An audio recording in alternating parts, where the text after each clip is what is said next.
Yan, good morning, good morning.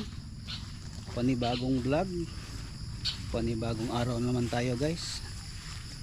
Dito ako guys sa sa may likod sa bahay, yung may sapa. Yan guys, oh. Hugas tayo ng maghugas tayo ng paa dahil napakadulas. Yan. Shout out po sa inyong lahat dyan, sa mga viewers, mga subscribers. Shout out pala doon sa mga palagi nakapanood sa aking vlog, no? Shout out po sa inyo. Thank you sa pagsuporta nyo sa akin sa bawat vlog ko. Thank you. Saan man kayo, saan kayo sa Pilipinas o sa ibang bansa, maraming salamat po sa inyo sa palaging pagpanood niyo sa aking vlog. Maraming salamat po sa inyong lahat, mga OFW,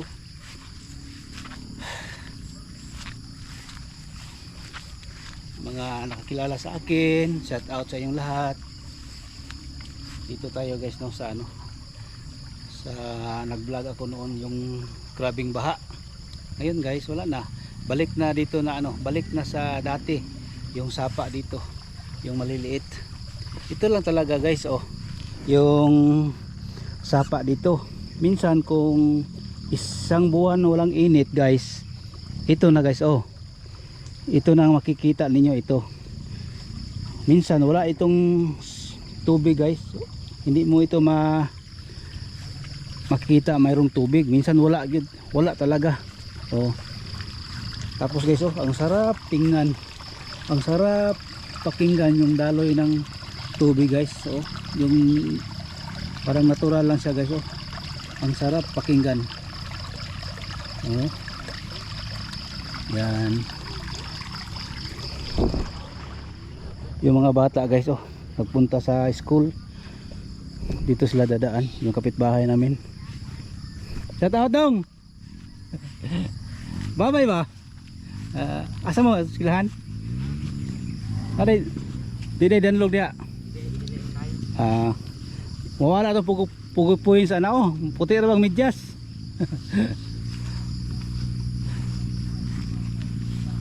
Ay, yung mga bata guys, makita noon doon sa baba ng manggahan, no. Yan, papunta yun doon sa eskwelahan.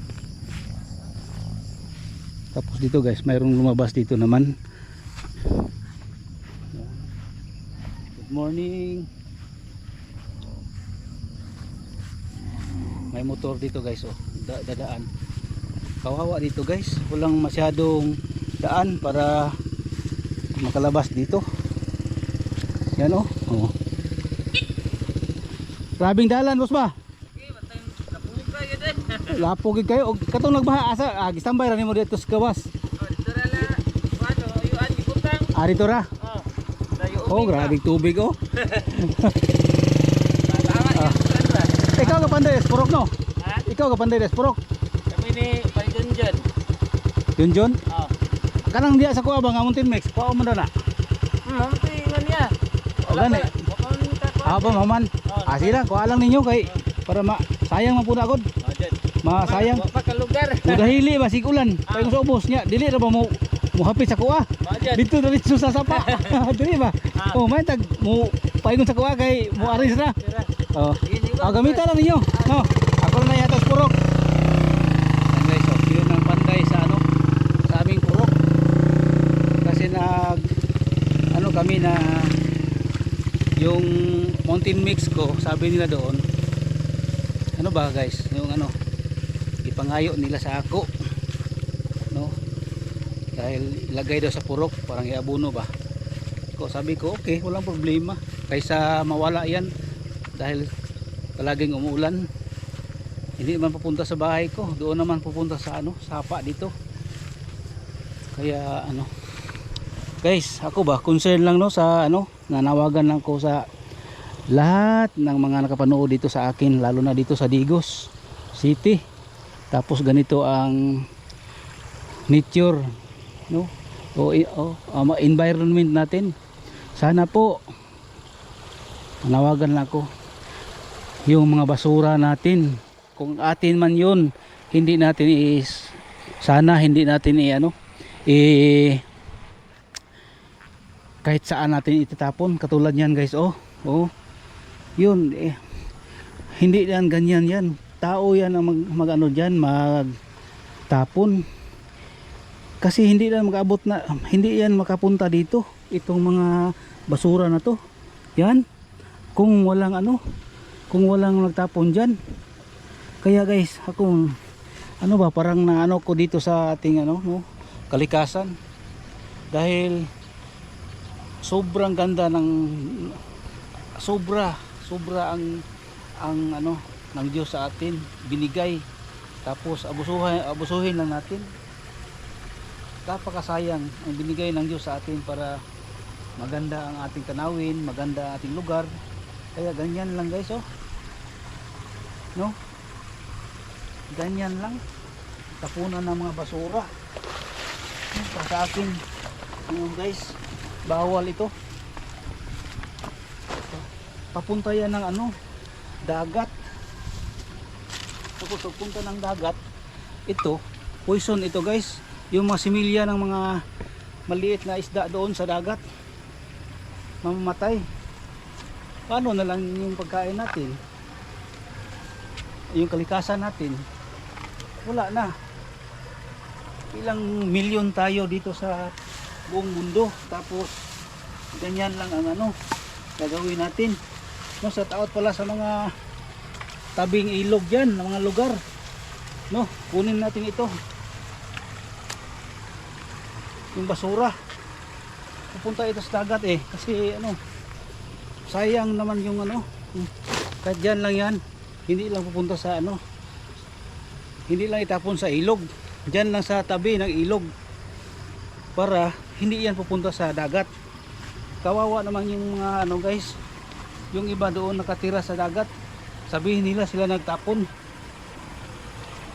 Panawagan ko sa sa mga taga DNR, lagay na kayo ng mga signages sa tabing ilog guys.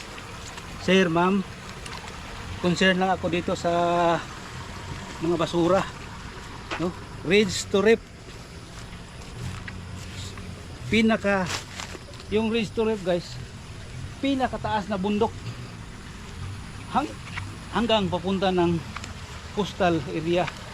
Yan ang Ridge to Rip sa DNR yan.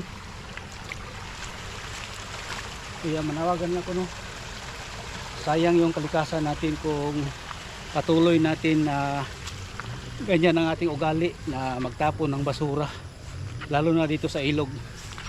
Protektahan natin ang binigay ng Diyos sa atin, ng ating kalikasan, dahil hindi tayo marunong magawa ng ganyan. Tayo ay gawa din ng Diyos. Kaya yung lahat ng ginagawa ng Diyos ay protektahan natin, lalo na ang kagandahan ng ating kalikasan, yan yung makita niyo na tanawin diyan, likha lang ng Diyos. Lahat na yan yung nakikita ninyo dito sa nakita niyo sa aking paligid, Kaya shout out pala sa mga viewers, mga subscribers diyan. Sana matulungan niyo yung kahit saan kayo dito sa mundo. Sana hindi naman yung lahat na tao na ganyan yung isip. Alam ko mayroong silent viewers diyan na mga taga DNR na na magaling din sila, yung iningatan nila ang lahat ng kalikasan na nakikita nila. Kaya ako guys, maawa ako talaga sa yung makita yung kalikasan na ganyan, lalo na dito sa May Sapa. Kasi tagal ko na nagtrabaho noon sa government pa ako, sa City Environment and Natural Resources, or sa PINRO, Provincial Environment and Natural Resources. Matagal ako nagtrabaho dyan guys. Kaya grabe yung hirap ko doon. galing sa bundok papuntang coastal area. Nakatrabaho ako doon sa coastal area guys, mga coral reefs, mga coral reefs yan, mga mangroves sa coastal, yung mga sa mga naval base, yung mga marine reservation yan, na-lecture ko na yan guys nung nagtrabaho pa ako sa government o sa NGOs. Kaya sobrang grabe akong na-lecturean guys ng mga mga tao na mga lugar, mga purok about solid waste management. Yan guys, manawagan ako guys, no, hindi natin iulitin yung pagtatapon ng basura, lalo na rito sa Sapa. Kung may bahay kayo, doon lang nyo itapon. Kung anong na seminar niyo sa kanyang purok, kung anong inyong basura, diyan lang nyo itapon sa inyong bahay. Tapos mayroon naman tayong dumping site or yung kalagyan natin ng basura doon sa ating purok kung saan natin itapon, dahil mayroon magkuha diyan, i-segregate malata at saka hindi malata, no. Palagi tayo mag-segregate yung mga malata diyan sa bahay natin, diyan lang sa bahay, ilagay lang sa gilid sa lupa, ma-recycle naman yan. Yung mga silopin, kung pwede, hugasan, ibilad sa araw, tapos magpunta ng palengke, yun lang ang gamitin. Wag na magbili ng ibang silupin, dahil magdami naman yan dyan sa bahay, tapos maging basura na yan. Kaya i-recycle natin yan guys, no. I-recycle natin yung mga dapat pwede pang gamitin guys, no, para makatipid naman tayo sa ating gastusin araw-araw, no. Kaya thank you sa inyong lahat sa patuloy ninyong pagsuporta, yung nakapanood sa aking vlog. Salamat po sa inyong lahat, no. Thank you for watching. I love you all.